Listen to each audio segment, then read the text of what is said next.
A terrible thing happened in Tulsa, Oklahoma exactly 100 years ago. The white population massacred hundreds of black people in the Greenwood district, also known as Black Wall Street, after a 19-year-old black man was accused of assaulting a 17-year-old white woman in an elevator. The Greenwood district on Tulsa's north side was one of a handful of places in the U.S. where a thriving black middle class existed. They weren't allowed on the south side, but they had somehow built a bustling community with their own banks, grocery stores, schools, and restaurants. No one really knows what happened between Dick Rowland and Sarah Page on that elevator, though she refused to file any charges and a later investigation determined that no criminal activity had taken place. We do know that she screamed and they both exited very quickly. A white lynch mob demanding vigilante justice formed outside of the jail where Dick Rowland was being held. This is an era where lynchings of black men were far too common. So a group of black men came down to the jail with guns to defend Dick Rowland from the mob if necessary. What happened after that absolutely annihilated Black Wall Street in Tulsa.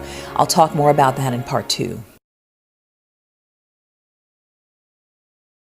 A white mob descended on the black community in Tulsa 100 years ago and completely destroyed their homes and businesses. They shot and firebombed hundreds of people for 18 hours, all with the sanctioning of law enforcement. For decades, this story was deliberately covered up by those in power. Researchers had their lives threatened if they talked about it. Official records were stolen and destroyed. Tulsa's my hometown, and this is a history I didn't learn about until I was out of college. In 1921, a 19-year-old black man named Dick Rowland was accused of assaulting a 17-year-old white woman named Sarah Page in an elevator. He was being held in a Tulsa jail when a white lynch mob showed up demanding vigilante justice. When a group of black men showed up with weapons to guard the jail, the white men challenged them and a gunfight broke out. This marked the start of an 18-hour siege on the thriving Greenwood community on Tulsa's north side, an area known as Black Wall Street. The homes of 1,200 black people were burned to the ground. 8,000 people were rendered homeless. Churches, schools, libraries, and even a hospital were destroyed in the worst case of racial violence in U.S. history. No one was ever charged with a crime, and Oklahoma legislators refused to require that schools teach this